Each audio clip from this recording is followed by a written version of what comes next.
berbicara tentang fikih politik, fiqhus siyasah, dan itu boleh di masjid atau di luar masjid, boleh, asal tidak menimbulkan friksi, mengadu domba, atau menimbulkan perpecahan antar sama bangsa, terutama antar sama muslim. Ada pertanyaan begini, Ustadz, apa benar dalam pilpres itu di belakang mereka, di belakang capres cawapres itu ada kelompok anti Pancasila, yaitu HTI dan PKI? Ini sudah pernah saya terangkan, tapi karena akhir-akhir ini muncul kembali dan banyak, bahkan di sosial media bertebaran. Tadi pagi pun muncul tulisan yang seperti ilmiah tetapi justru menimbulkan adu domba. Saya ingin berbicara sekali lagi agar umat Islam khususnya dan bangsa Indonesia pada umumnya menyadari bahwa capres cawapres itu sudah diseleksi dan menurut undang-undang sudah memenuhi syarat, dan diyakini mereka mampu untuk menjadi pemimpin. Perkara di belakangnya ada HTI atau ada PKI, persisnya saya tidak tahu, tetapi dari gelagat ya memang ada. Kemudian justru seorang pensiunan jenderal yang nge-move ini bahwa di belakang salah satu paslon ada anti Pancasila, ada HTI yang akan mendirikan khilafah. Ini adu-adu. Naif kalau jenderal bicara seperti ini. Sebab jenderal tahu kekuatan pasukan TNI, Polri itu pasti mampu didukung rakyat Indonesia untuk menangkal potensi mereka yang anti Pancasila itu. Jadi kalaupun ada kekuatan TNI, Polri harus siap menahan kemungkinan terjadinya kelompok anti Pancasila. Karena Pancasila sudah disepakati oleh para ulama pendiri bangsa ini, tidak usah dimasalahkan, dan para ulama sudah menganalisis, sudah mendampingkan Pancasila dengan ayat-ayat Al-Quran sangat bagus. Saya termasuk salah satu yang urun rembuk dalam hal itu, mencari ayat-ayat yang connected dengan butir-butir perundangan di negeri ini, baik yang terkait dengan Pancasila maupun UUD 45. Mestinya umat Islam bangga, umat Islam Indonesia bangga adanya Pancasila dan UUD 45. Itu adalah pengejawantahan, pemahaman, dan kemudian pelaksanaan hukum-hukum Allah SWT dan Rasulullah SAW dari Al-Quran dan Al-Hadis. Namanya memang Pancasila sih, di Quran tidak ada sih. Namanya memang UUD 45, di Quran juga tidak ada. Tapi semua organisasi kan ada, punya ADART, juga ada kan dalam Al-Quran ADART itu. Jadi kita tidak usah memasalahkan itu. Kalaupun sekali lagi ada yang akan yang mengidikan itu negara khilafah misalnya, ya sudahlah, itu gagasan mereka, sudah berkali-kali saya sampaikan. Di seluruh dunia ini tidak satu negara pun yang melindungi mereka.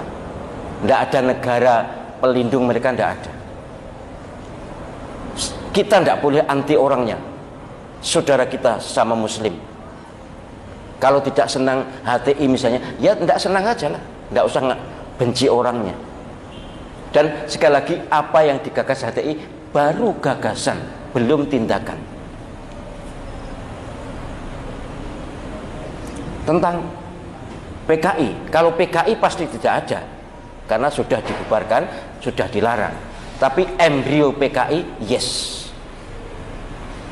Yang bilang tokoh PKI atau tokoh anak PKI menulis buku Aku Bangga Menjadi Anak PKI.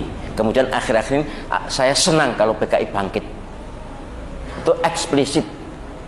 Kalau zaman dulu pasti sudah ditangkap, zaman sekarang masih dilindungi dan dia menjadi pejabat pemerintah, pejabat penyelenggara negara, legislatif. Kok gak diapa-apakan? Itu terserah pemerintah. Tapi sekali lagi, undang-undangnya ada, TAP MPRS-nya ada, bahwa PKI tidak boleh bangkit. Apa mampu bangkit? Ya soal kemampuan saya juga tidak tahu, tapi mestinya TNI dan Polri juga harus punya kemampuan untuk menahan itu. Sayangnya paham komunisme itu punya negara induk. Itu yang harus kita waspadai. Punya negara induk itu sejak dulu mesti campur tangan kalau mereka sesama ideologi. Sudah peristiwa 48, peristiwa 65 jelas ada campur tangan negara induk. Ini mestinya malah yang harus diwaspadai. Tetapi sekali lagi, warga negara negeri ini adalah punya hak yang sama. Warga orangnya loh ya. Agama apapun, ormas apapun, asal tidak terlarang. Jadi statusnya PKI dan HTI itu statusnya sama-sama dilarang. Hanya memang ini dengan Perpu, ini dengan undang-undang atau bahkan dengan TAP MPRS. Saya ingin panjenengan punya pilihan siapapun, pilihan manapun, niati ibadah. Bismillah. Mencari pemimpin yang bisa menegakkan NKRI, bisa menjadikan umat Islam menjadi tuan rumah di negeri sendiri, bisa menghargai agama Islam sebagai agama mayoritas ini, hidup dan jaya di negeri ini. Dan dalam sejarah umat manusia hanya Islam yang kalau mayoritas tidak menindas.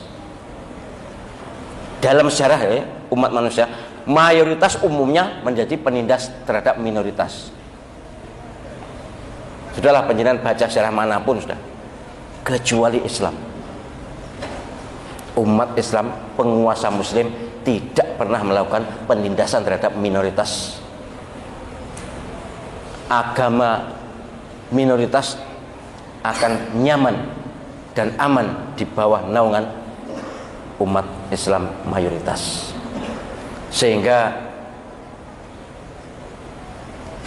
saya memohon ya kepada para pejabat negara, pada para aparat, tolonglah jangan panjenengan malah membuat move yang meresahkan umat, meresahkan masyarakat. Apalagi para panjenengan yang jenderal-jenderal itu kan ya sama dengan profesor, kan mestinya yang orang ngerti lah, orang ngerti. Move-nya jangan mengadu, move-nya jangan buat keresahan. Kalau ingin menang, carilah cara yang elegan. Ini penting saya ulang-ulang, karena orang yang memunculkan isu ini justru di samping bergelar ada yang jenderal atau pensiunan, ada yang doktor, ada yang profesor. Kalau kiai setahu saya tidak sih. Ya setahu saya tidak ngemuvekan begini. Tapi mungkin juga tergantung itu. Tapi yang saya tulis, yang saya baca, yang saya ketahui memang itu. Baik, itu yang pertama. Yang kedua, saya prihatin dengan terjadinya mobilisasi perangkat desa, aparat desa untuk mendukung salah satu paslon. Jangan. Andai kata benar ya, ini sebab kemarin kan ada demo, sebenarnya mau demo tapi akhirnya saya mendapatkan video ternyata ditahan supaya tidak demo, tapi akhirnya melaporkan pemerintah ke polisi. Itu pada pemerintah itu dilaporkan. Entahlah duduk masalahnya bagaimana, tapi yang jelas amat sangat salah kalau TNI, Polri, ASN, perangkat ya termasuk gubernur, bupati itu ya perangkat atau aparat negara itu menurut undang-undang kan harus netral. Mereka punya pilihan, ASN, PNS juga punya pilihan, tapi tidak boleh menggerakkan massa, nggak boleh memihak, nggak boleh ya sebenarnya mendukung secara eksplisit nggak boleh. Kalau implisit atau secara baik-baik, secara bijak ya boleh lah, namanya orang punya kecenderungan. Tetapi ini gelagat nggak baik, ini akan memicu keresahan, bahkan mungkin gesekan di masyarakat. Sebab umat ini, bangsa ini sudah nggak bisa lagi dikadali, nggak bisa lagi. Sudah pinter, sudah ngerti, dan era IT ini gerakkan orang 100.000, 1 juta itu cukup mencet ini saja loh. Ini harus waspada, pemerintah harus waspada, apalagi aparat harus waspada. Saya bersyukur pada Allah SWT dan berterima kasih kepada Polri yang kemarin Pak Kapolri memberikan edaran netralitas Polri. Ya memang tanda tanya sih, kenapa kok ada edaran, sudah ada undang-undangnya kan, ada undangnya. Polri termasuk aparat negara itu harus netral, ada undang-undangnya, tapi kemarin ada edaran tentang netralitas ini, bagus, tapi harus beneran. Tetapi begini loh, nanti kalau ada masalah tentang pemilu, misalnya kecurangan, misalnya ketidak netralan, kemudian sampai menimbulkan yang menang jadi kalah atau yang kalah dimenangkan, itu pasti ngamuk. Gerakkan umat tidak susah. Apa pemerintah seneng tau seperti itu? Saya seneng luar negeri, yang ngincar kekayaan Indonesia itu seneng. Di sini menjadi chaos, senang. Jadi saya sangat berharap kepada orang yang mendapatkan amanat negara ini harus bijak, harus waskita, harus ngerti bahwa amanatnya adalah untuk menenteramkan umat, bukan untuk ngadu umat. Pengen menang, menanglah dengan cara yang bermartabat dan terhormat. Yang ketiga,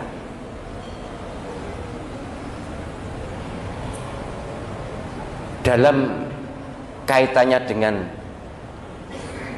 pemilu, baik pilpres, pilgub, pil bupati ya, pilkadal ya, juga pilek. Istilah ke elek-elek, pilek itu pasti ada keberpihakan, pasti ada kecenderungan, pasti ada semacam ya bolo-boloan. Tetapi sungguh saya sangat ingin ya, sangat ingin bahwa siapapun bolonya, siapapun kecenderungannya, betapapun berbeda pilihannya, sudahlah, nyantai saja, sudahlah, tenang saja, enjoy saja, tidak usah bengkerengan, tidak usah, apalagi kemudian ya tukaran, tengkar, kemudian misuh-misuh. Itu di sosial media itu masih ada, misuh-misuh itu masih ada. Siapapun, saya tidak setuju. Sudahlah, ini hanya tanggal 17 itu saja. Selebihnya sudah selesai kok. Sing dadi sapa ya sing nikmati kon awake dhewe ya sing ngene niki kan. Ku KSS ya KSS, IIM ya IIM. Ya sudah. Yang jadi ya mungkin mereka ya pesta pora atau itu urusan mereka, tapi kita ini loh, ayo beneh. Ayo matang, ayo dewasa. Saya ya terus terang ini saya dakwakan kepada semua rumah tangga, bertetangga, berkoleha, jangan berubah, nyantai saja. Nek iso nek gung kadung sembunyikan, itu bagus. Nah, aku jane ya rencana saya menyembunyikan, tapi ya terus dibocornya ya, akhirnya ya nek bocor, tapi saya tetap berusaha main cantik. Iya, ya secantik apapun terserah, tapi saya berusaha main cantik. Ya, tapi ya sekali lagi perkara pilihan, siapapun tidak bisa, netral total itu tidak bisa, mesti punya kecenderungan.